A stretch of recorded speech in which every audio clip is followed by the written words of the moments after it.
Craftsman Days are here at Lowe's with big savings on the tools you need. Right now, get a free select tool when you buy the Craftsman V20 2-pack battery kit. Whether it's the backyard, the bathroom, or beyond, Craftsman has the tools to help you power through and get the project done right. Because DIYing is unpredictable, but your tools shouldn't be. Shop Craftsman at Lowe's today. Valid through 6/18 while supplies last. Selection varies by location. Nats Chat is brought to you by Walters. Walters is the best sports bar in Navy Yard, located just across the street from Nationals Park. Also a great place to check out if you're headed to Audi Field. Make sure to check out their self-pour beer wall and unlimited TVs. Kuhl needs to throw a strike. The Marlins will take the lead. The 3-0 on the way. Way inside, almost hit him. That is ball 4, and the Marlins take the lead. Coming in to score is Davis. It's 2-1 Miami. The 0-2 from Kuhl. In the dirt, gets by Adams. Here comes Fortes, and he is going to score. Slider bounced in on a wild pitch, and it's 3-1 Miami. As Ward sets. He holds the kick in the 1-0. Swung on, ground ball up the first base line. Past the diving Dom Smith, and toward the right field line. Thomas to chase it. This is going to score a couple. Over to third on the play goes Soler, and De La Cruz holds it first. With a single between the first baseman and the line into right field to drive in 2. Miami opens up a 3-run lead. It's now the Marlins 5 and the Nationals 2. And welcome to Nats Chat for Sunday, June 18th, 2023, Father's Day 2023. A happy Father's Day to all of the dads out there, along with MASNsports.com Nationals insider Mark Zuckerman, who is at Nationals Park and is a dad. I'm Al Galdi, host of the Al Galdi podcast. I'm a dad as well. What would a good dad say to the Nats when it comes to playing the Miami Marlins? I feel like the Nats need a good dad-like talking to about playing the Marlins. The Nats on Saturday lost to the Marlins again, a 5-2 loss in Game 2 of a 3-game series. Nats now are 4-13 over their last 17 games, now are 27-42, the worst record in the National League, and the Nats now are 4-20 against the Marlins in regular season games since the start of last season. This Father's Day installment of the Nats Chat podcast is brought to you by Our Stomping Ground. Our Stomping Ground helps to give the gift of interdependent living and self-determination to adults with disabilities. Through OSG, adults with disabilities can access affordable housing in inclusive communities. You can donate at ourstompingground.org/Nats. Mark, is there a good dad-like conversation, a good dad-like pep talk that can be given to the Nats when it comes to facing the Marlins? You've been a dad longer than I have, so I defer to you on this. It is remarkable, man. The Nats just cannot beat this team. Yeah, well, don't sell yourself short, Al. I'm a dad of 1. You're a dad of 2. So you've got a little tougher than I ever had, and your 2 are still very young. So I don't envy you on that one. But I think my best dad advice for the Nationals, particularly when it comes to the Marlins, but I think it applies pretty much in general right now in the state of things, is this. Hey, you know what, guys? You are in every single game. We get to the 7th inning and it's tied or we're down a run. We've got a chance to win every single game. Let's just try to come together and do a little bit better there in the final innings of games. Let's make a couple better pitches. Let's have a better at bat. Let's make a play in the field with the game on the line. And maybe at the end of all that, we can actually celebrate a win after all that. I think that's what I would try to tell these guys, because it's crazy. They are in this position, certainly against the Marlins. They're 0-5, and they've lost those games by a total of 8 runs. And it was going to be a total of 6 runs until the 2 tack-on ones at the end of this game. They are in every one of these games late, and they are finding ways not to execute when it really matters. And that's across the board. Pitching, hitting, defense, you name it. They are not executing when the game is on the line. I'm almost glad the Nats, if they were going to lose this game, did not lose by 1 run, because what the Marlins are doing this season in 1-run games is absurd and not fair and in no way sustainable. The Marlins, with the 1-run win on Friday night, improved to a ridiculous 18-5 in 1-run games this season. The Marlins are not as good as their record suggests. I mean, the Marlins, as we are taping this, have the 3rd best record in the National League at 40-31. And yet the team has a negative run differential on the season. I mean, that's the kind of thing that should not be, and yet it be. So at least the Nats didn't lose by 1 run on Saturday. Silver lining. See, that's good dad advice as well. Look for the positives, even in a loss. You didn't lose another game by one run. There you go. Well, there are a lot of things to get to with this 5-2 Nats loss to the Marlins on Saturday. I was especially interested in the bullpen as the game was going on. This isn't the biggest reason for the Nats' loss. The offense has gone quiet here a little bit lately, and that certainly was the case in this game on Saturday. But what you had on Saturday was Davey Martinez using Jordan Weems and Chad Kuhl, each guy for a second consecutive day. Now, it's one thing to use a Hunter Harvey on back-to-back days or a Kyle Finnegan on back-to-back days, but Jordan Weems and Chad Kuhl on back-to-back days. Ultimately, in this game, 3 Nats relievers combined to allow 4 runs in 4 innings. Now, Weems was good. Weems tossed a perfect top of the 6th with 3 groundouts. This off what he did in the 6-5 loss on Friday night, 1 2/3 perfect innings with 2 strikeouts. But then came Chad Kuhl into the game, pitching on back-to-back days for the first time this season, and things did not go well. Top of the 7th, he allowed 2 runs on a single, a bases-loaded walk, another walk, an intentional walk, and a run-scoring wild pitch. Chad Kuhl in this 2-run Marlins 7th threw 27 pitches, a mere 13 strikes versus 14 balls. We then saw Thaddeus Ward for 2 innings, a perfect top of the 8th, but then he in the top of the 9th allowed 2 runs. It seemed that some guys had to have been unavailable for this to be the bullpen deployment on Saturday. What did Davey Martinez have to say after the game? Oh, yeah, there were guys unavailable. And if you couldn't tell that watching this game, even if you don't really know the Nationals that well, I hope you could figure out that some guys were down and not at Davey's beck and calling, because if everyone's available, he manages this game very differently. Mason Thompson, definitely out. This would have been his 3rd straight day pitching. Carl Edwards was definitely out. He threw 26 pitches on Friday night in a loss and an outing that was not very good on his part. Now's where it starts to get a little trickier, though. Hunter Harvey, Kyle Finnegan. In Harvey's case, it would have been his 3rd time in 4 days.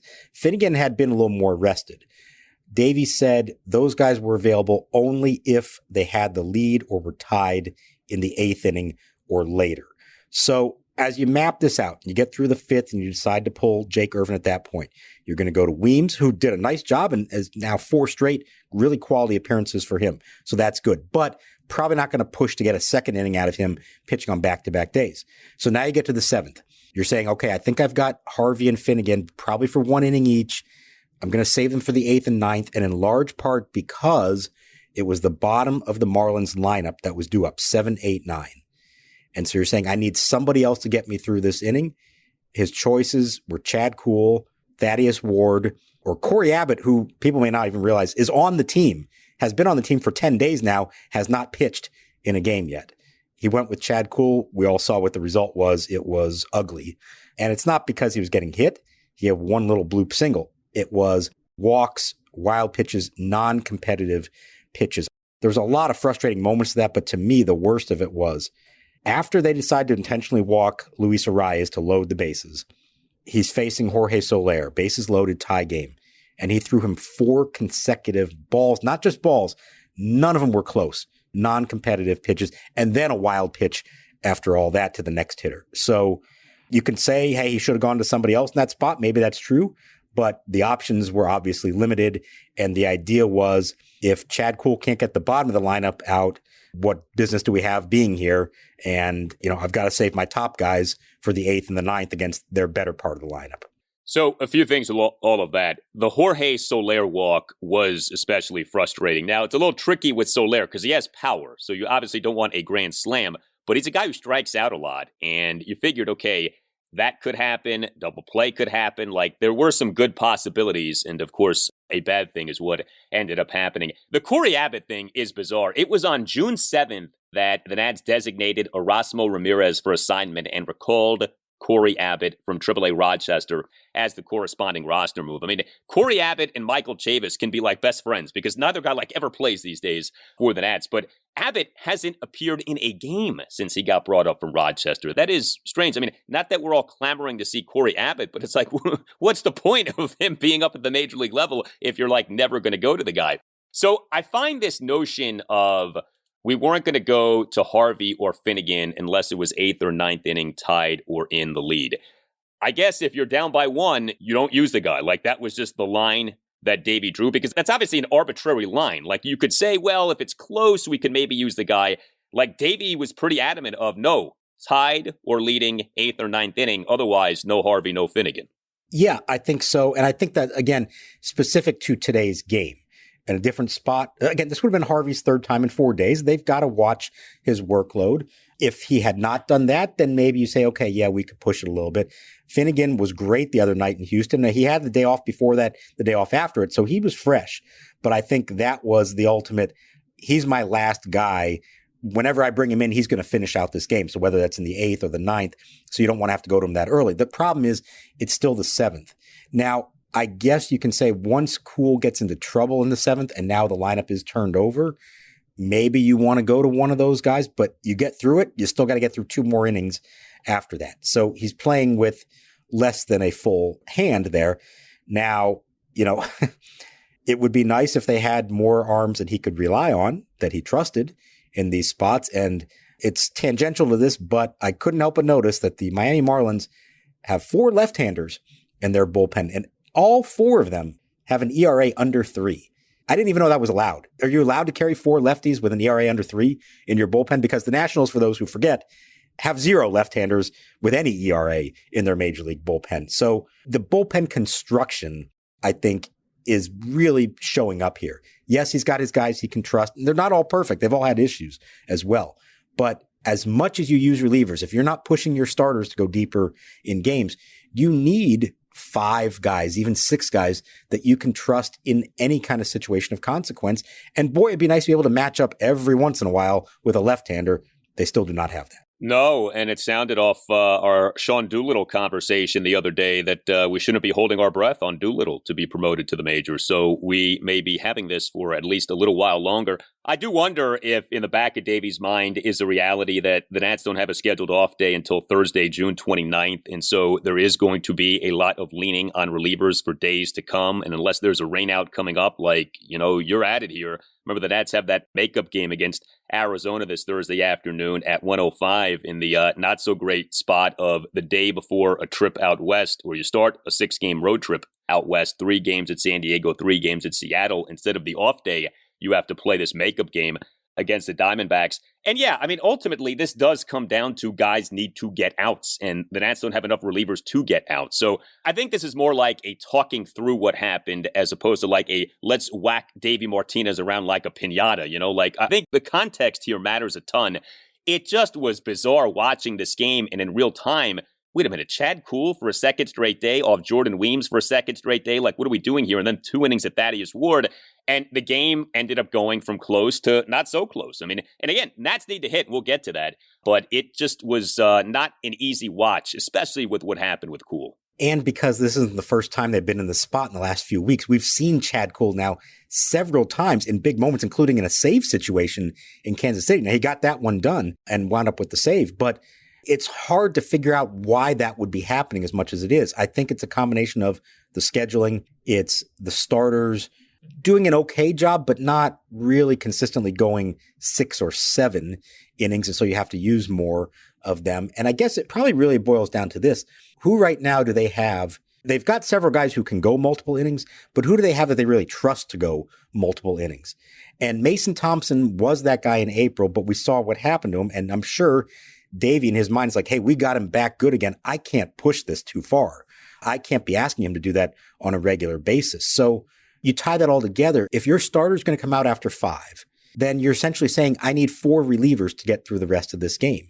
And if even one of them is unavailable, now it's getting touchy. And if 2 of them are unavailable, you're really up a creek. So the answer, as hard as it is to find this, is somebody who you can get to throw multiple innings and have some faith in to do that, or else you have to be willing to push your starters to go deeper in games. 2 words. Paulo Espino. The Nats could use him right now. Certainly the Paulo of the last 2 seasons the Nats could use right now, but they do not seem inclined to bring him up. Yeah, it's tough. And again, I don't know that any of these guys can be trusted. I mean, there's zero guarantee that a Hunter Harvey or a Kyle Finnegan would have done well in this game on Saturday. We have seen those guys struggle plenty lately. So I think it makes for an interesting conversation of what exactly we're dealing here with this bullpen right now. And think to yourself, okay, like, is this going to get better, or is this just kind of the way it's going to be for the rest of this season? And right now, it kind of feels like this may be the way that it be for the rest of the season. And regarding Mason Thompson, I think it's so true. I think you can almost tell when he pitches well here lately, Davey wants to get him out on the high note, does not want to push it with him, because this is like so precious that Mason Thompson may in fact be back to being in a good spot. And like the last thing you want to do is ruin that. So yeah, it's not simple. Today's Nats Chat episode is brought to you by Our Stomping Ground. Our Stomping Ground helps give the gift of interdependent living and self-determination to adults with disabilities. Through OSG, adults with disabilities can access affordable housing in inclusive communities. Millions of adults with disabilities in the U.S. rely on family caregivers over 60, making it hard for them to provide care now and in the future. Supporting adults with disabilities decreases the risk of homelessness and empowers people to work and meaningfully contribute to society. A monthly donation of just $10 will help OSG continue to scale in the DMV. Thanks, Eric, and thanks, Nats fans, for supporting OSG. Donate at ourstompingground.org/Nats. Hey, are you a law firm partner stuck on an underperforming team while the rest of the competitors are spending big and winning big? Well, unlike Mackenzie Gore and Keibert Ruiz, you have options. You don't have to stay on your 60-win team. Nats Chat sponsor Mason Kalfas and his team specialize in placing partners and associates at medium-sized and large law firms in Washington, D.C. and across the country. Mason Kalfas has recruiters in 6 states and has placed lawyers in more than half of the 100 largest law firms in the United States. While you may be reading doom and gloom from the legal press, many practices are red hot. Antitrust, IP litigation, white-collar litigation, finance and direct lending, and healthcare. Because you are not under a CBA or team control for 6 years. In fact, staying at a firm too long is often a recipe for being underpaid. Explore your options today with Mason Kalfas. Call Mason today at 202-486-3535. That number again, 202-486-3535. Are you looking for tickets to an upcoming event? DC might not have been on the Taylor Swift circuit, but still plenty of other events in the nation's capital. That's why you should download the Game Time app. Create an account and use code NATSCHAT for $20 off your first purchase. You get cheaper tickets and it helps the podcast a bit. Again, create an account and redeem the code NATSCHAT for $20 off. Terms apply. Download Game Time today. Last minute tickets, lowest price, guaranteed. Nats Chat is brought to you by Bird Dogs. Check out their selection of shorts and pants that come with the comfort of built-in liners. Bird Dogs make you look good. Bird Dog stretch khaki shorts are designed to fit slimmer through the thigh and leg, giving you a truly sculpted look. They fit way better than regular shorts that are made of a stiff, restricting cotton. Go to birddogs.com/pool and enter promo code POOL, POOL, for a free Yeti-style tumbler with your order. That's birddogs.com/pool for a free Yeti-style tumbler. You won't want to take your Bird Dogs off, we promise you. Garrett is ready. He kicks and pitches. Swinging a ground ball right field. That's going to be a base hit into right center field. Coming home is Candelario. He'll score without a throw. Joey Meneses delivers a game-tying RBI single to right center. It's the Nationals 1 and the Marlins 1. Meneses adding to his team-leading RBI total. That's 35. Good at bat. Pokes it to right center on the 2-2 pitch. The good pitching news for the Nats on Saturday was that Jake Irvin, in pitching for the first time in about a week and a half, actually pitched pretty well. So if you recall, his last turn in the rotation got skipped. He had not pitched in a game since June 6th, but Irvin on Saturday, what was June 17th, was pretty good. 1 run in 5 innings, gave up just 4 hits, a double and 3 singles. He issued 2 walks. He He recorded 4 strikeouts. He threw 88 pitches, 55 strikes versus 33 balls. He had not pitched well lately. He was not trending in a positive direction. Save for the great performance at the San Francisco Giants on May 8th, there really had not been a lot of good from Irvin since being called up from AAA Rochester on May 3rd, but I thought he did a pretty good job here on Saturday. The first 2 innings were not very good. He was falling behind every hitter. He went to a 3-2 count on just about everybody. He threw 49 pitches through 2 innings, and at one point was averaging 6 pitches per plate appearance. That's a tough way to go about living in the big leagues. But he got through that with just 1 run allowed, so that was good. And then he did flip a switch after that, and all of a sudden he started throwing strikes, got ahead in the count, was able to make them chase his curveball at times. And what he did over those final 3 innings, I think, was really good. I did not think he would be able to get through 5 innings in this game, and he arguably could have gone more than 5 because the pitch count was only 88. And Davey said, given the layoff, given his track record of injuries and everything else, they were not going to push it any beyond that. But that's a big step, I think, for him. For a young guy who's teetering a little bit there early on, to make an in-game adjustment, figure it out, and give you 5 solid, that's a big step, I think, for him. Now, we'll see next time out and all that stuff. He said he did feel physically better having had the layoff, and I think it showed. It's too early to declare anything about it, but this was a nice step for him and hopefully the first of several steps that gets him on track. So he came into the game over 7 starts this season at the major league level with an ERA of 5.81. It really was starting to feel like, okay, how much longer can we go with this guy in the rotation if the results are going to keep getting bad and he's not getting better? He gets skipped. He pitches on Saturday. He pitches pretty well overall. Was he skipped because of the workload concerns or because he was struggling? Yes. It's both. It's all of that together. If he's pitching really well, they're going to let him stay on rotation. He wasn't.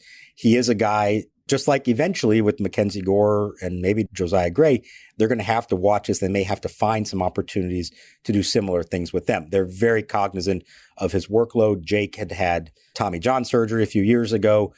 First year in the big leagues, this is a different kind of workload than he's ever been used to. So they are very cognizant of that. That combined with the struggles and the fact that it just worked out schedule-wise that they had an off day, they used that. Now, like you point out, they don't have another one for a while, so they can't do this again with any of them for at least a couple of weeks. So we'll see how that goes. But yeah, I think they were trying to be particularly careful with him. It's also why they pulled him when they did after 5 innings. We don't really know how Jake Irvin fits into the larger picture here. He was not considered one of their elite pitching prospects, but did well last season coming back from the injury, turned some heads in spring training. And we have seen some good from him in a few of these starts that makes you say, okay, I'm intrigued. I want to see some more of this. Now it's a matter of consistency, and can he do it, and can he hold up to the rigors of pitching every 5th day in the big leagues? So the Nationals in this 5-2 loss to the Marlins on Saturday actually out-hit Miami 8-7, but lost the game 5-2. The Nats for the game had 8 hits. 3 of the 8 hits were extra base hits. You got a triple from Luis Garcia in a first inning with 1 out, and the Nats did not score in that inning. You also had 2 doubles in this game. Jeimer Candelario had 1, Lane Thomas had the other. Nats drew 2 walks. Nats went 2 for 7 with runners in scoring position. The Nats offense on Friday night was pretty good. Nats scored 5 runs, pretty much had their way with Sandy Alcantara, who's, not having the season this season that he had last season. But if you go through these recent Nats games, especially if you look at it, basically since the Nats really started struggling here, I mentioned this earlier in the show, 4-13 over the last 17 games. The Nats had that run during which the offense, I don't want to say was on fire, but certainly was really starting to come alive. We have seen some good offensive games lately. It's not like the Nats are getting shut down in every game, but we're also seeing a decent number of games in which the Nats score, say, 3 runs or less. It's happening, it feels like, a lot lately. It obviously ended up happening on Saturday, and it really is standing out. Davey Martinez, during his postgame presser with you guys on Saturday, talking about the Nats chasing. He has talked about this a lot this season, and he was back to talking about it on Saturday. Yeah, and it's about approach in those spots, especially with runners in scoring position. It's about not chasing. It's about knowing what pitch you are good at hitting and what you're not good at hitting, and understanding how that can change over the course of an at-bat. If it's the first pitch of an at-bat, you want to be aggressive, but only if you get your pitch. You don't have to swing at anything just because it's a strike. Later in the count, obviously you have to expand, but go up there with a plan of what you're doing. And it felt like they were playing right into Braxton Garrett's hands through most of this game. You had double plays in spots with multiple runners in scoring position. That first inning triple by Garcia and then Candelario Meneses can't get him home. Although they came so close, I was fascinated by the strategy of this. Garcia 1-out triple first inning, and Skip Schumacher, the Marlins manager, has his infield in the first inning of a scoreless game. Candelario's at the plate. He hits this little looper, and it almost got over Arias's head at second base. And if it did, it would have been entirely because of the positioning of the infield. Arias just got enough to get back there and catch it, and that changed that whole inning. But I thought that was interesting. And even Candelario, who had a decent day at the plate, had one of the most frustrating ones. In the 8th inning of what is still a close game, it's 3-1, and he's got 2 on and nobody out. And he hits into a double play. And yeah, it scored a run, but the Marlins were happy to trade the 1 run for the 2 outs, and Candelario was not satisfied at all with that at bat. So you see a lot of these things where the way Davey describes it is, if the pitcher's in a jam, he's the one in trouble, not you.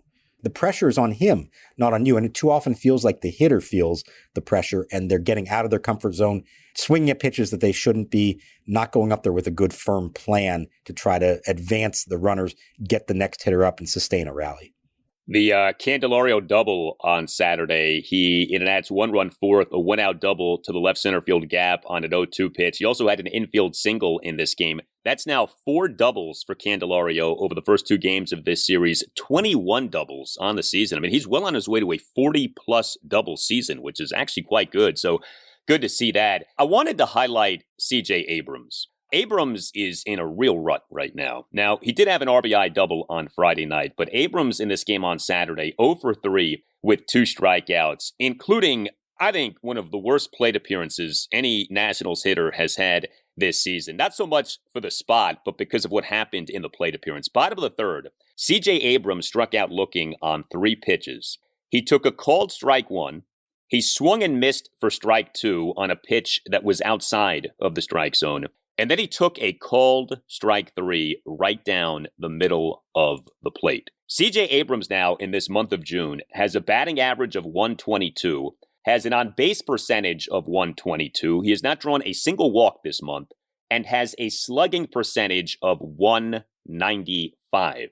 His slash line for the season is 215 batting average, 259 on-base percentage, 365 slugging percentage. And as I noted on the previous installment of the podcast, and as you wrote about prior to this game on Saturday, the defensive numbers for C.J. Abrams are not great. Certainly not as good as people may think. I'm not bringing all of this up to suggest, Abrams is a bust or Abrams needs to be benched. No, he's got to keep being out there, and you just got to hope that things get better. But it's rough right now, especially for him as a hitter. He, to me, looks lost at the plate.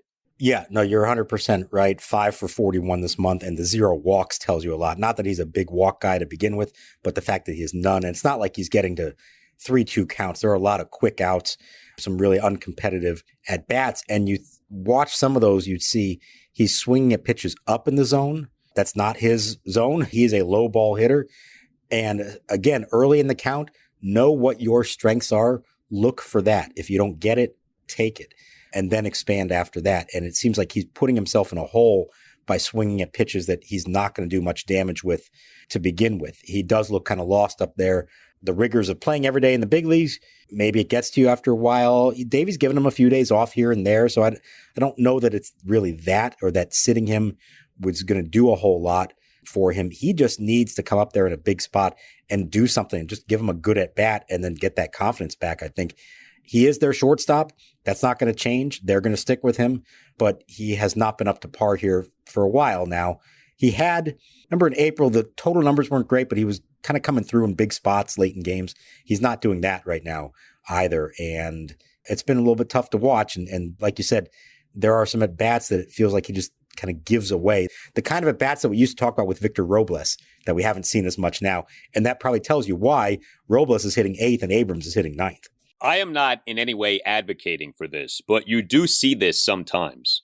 Do you think him being optioned to AAA at some point this season is at all a possibility, or do you think that there's no way that the Nats would do that with Abrams?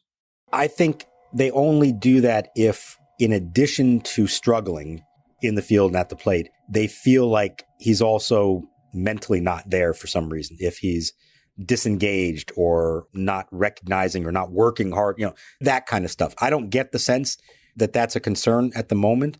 You've certainly seen it happen with some very good players have been sent down as rookies. They get called back up, things straighten out.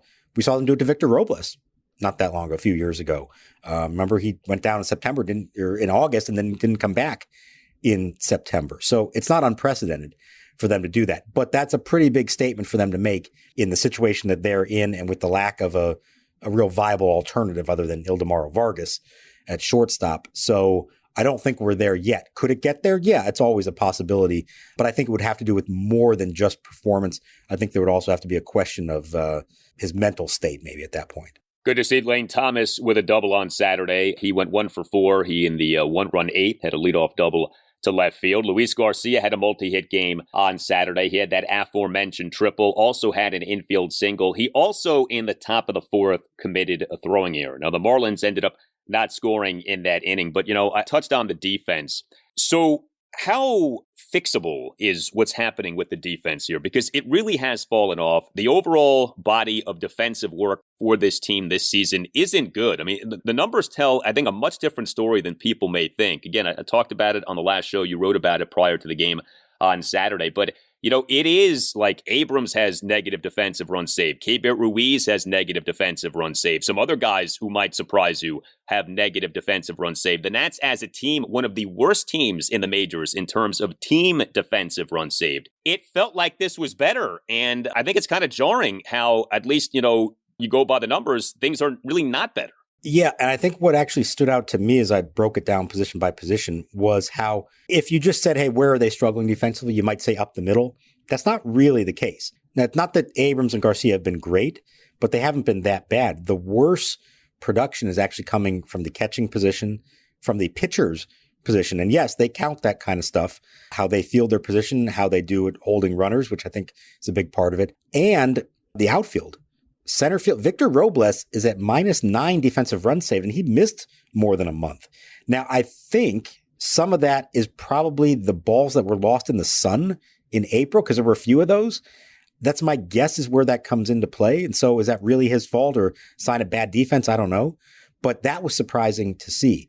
So this is kind of across the board, and it is a concern. And I think what we see in a lot of the cases is that it's not just about, he made a bad throw or he's got bad mechanics on this or that. I think they are not making the smart play very often. They're trying to make things happen that aren't there. Maybe they get to a ball and try to make a throw that instead of just eating it. Maybe an outfielder, this has happened with Lane Thomas a few times, is trying to throw a runner out instead of just hitting the cutoff man, and that's letting the trailing runner advance behind him. Those kinds of things, they build up.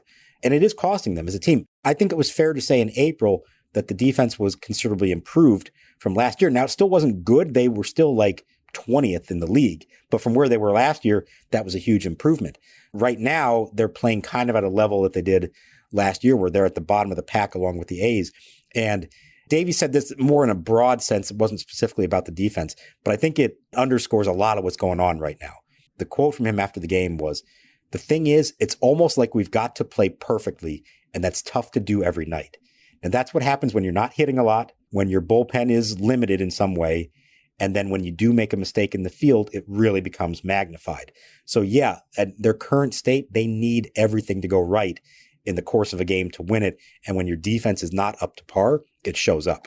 It's interesting, too, like Lane Thomas entered Saturday at -3 defensive runs saved. Like, I bet that surprises people. He's had all of these outfield assists. You'd think, well, Lane Thomas must be a defensive positive on the season. Well, no, actually, if you go by DRS, he is in. And defensive runs saved is not gospel. A lot of these defensive metrics are a little spotty. A lot of teams use proprietary defensive numbers because the publicly available ones aren't the greatest. But something is better than nothing. And certainly, like, defensive runs saved is better than errors. And I think with defense, it is important to have some kind of an objective methodology, because if you just go by what you see and what you think you've seen, that can be very misleading. Like, the eye test with defense in baseball can be way off and really skewed. So you need some sort of objective standard, and defensive runs saved is probably the best among the publicly available metrics. And It's really disappointing that the Nats are rating like this, because at least if it was like middle of the pack, you could say, all right, that's not great, but that is improvement from last year. This is like, no, they're near the bottom of the league. And a lot of key guys who you would think would be better aren't doing better. Like, especially with Keibert Ruiz, he's not having a very good offensive season. A good bit of that is some bad luck. But at least you'd like to be able to say, well, but defensively, as a catcher at a key defensive position, he's excelling. You can't say that. CJ Abrams, same thing. Well, he's struggling as a batter, but you know what? At least he's excelling at a key defensive position. You really can't say that. And, that's tough, because you got to obviously be bringing something to the table. And at least so far, these guys aren't doing the things defensively that we feel like they have the ability to do. Right. And I don't know about you, catching is always a tough one to really understand what is being measured there, because there's a lot to it. Pitch calling, pitch framing, throwing out runners, the actual, fielding of anything that comes your way. So I never really know what to make of that, except to say, just anecdotally and watching it with my own eyes, and I get that that's not always the best thing, it does feel like it's not as good as it was last year. Not throwing runners out certainly the way that he did last year. I know the metrics they have for framing don't rate him very well, and that can be a problem at times, and that ties in with the pitching staff. Riley Adams is not rated well either. The two of them combined are, I think, at -9. So, yeah, you would, like with young players, you want to be able to point to something and say, okay, well, he's struggling in this area, but he's doing this well. And in both those guys' cases, Abrams and Ruiz, at the moment, you would say they're not really doing either especially well. Keibert has had his moments offensively more so than CJ, but neither of them is really excelling in the field at the moment. We want to thank our sponsor for this installment of the Nats Chat podcast, Our Stomping Ground. Our Stomping Ground helps give the gift of interdependent living and self-determination to adults with disabilities through OSG. Adults with disabilities can access affordable housing in inclusive communities. You can donate at ourstompingground.org/Nats. You tell us what you think. Hit us up on Twitter at Nats_chat. You can email the podcast, natschatpodcast@gmail.com, including if you would like to sponsor the show. We'd love to have you on board. Again, that email address is natschatpodcast@gmail.com. We have a new website. You can check that out too, natschatpodcast.com. Al, can I throw one thing in before we leave? We want to give people something to be excited about on this Father's Day. As we record this, and there's still a ways to go, and by the time you listen to this, it could be different. Paul Skeens, pitching in the College World Series against Tennessee, is through 3 scoreless innings, allowing 1 hit, no walks, 7 strikeouts. Dominance! And hopefully we have a lot more of that to discuss on the next installment of the podcast. A thank you to Tim Newmark for the Nats Chat podcast music. Visit timnewmark.com. All Nationals radio highlights on Nats Chat are courtesy of 106.7 The Fan. For Mark Zuckerman, I'm Al Galdi. We thank you for listening, and we'll talk to you next time on the Nats Chat podcast. 2-2. Strike 3 called at 100. 200 strikeouts this season. Just went back, grabbed a four-seamer, let it go. Still touching triple digits. So now that's yet another inning that Skeens has thrown 100. All 8 innings, he's hit at least 100 miles an hour tonight.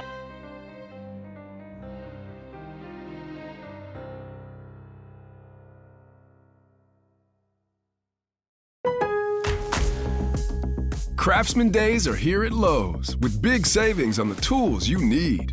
Save $100 on the Craftsman V20 6-tool power tool combo kit, now at $199. No matter what the project is, Craftsman's high-quality, high-performance products empower you to build on. Stop by your nearest Lowe's store and check out the full line of Craftsman tools today. Valid through 6/18 while supplies last. Selection varies by location.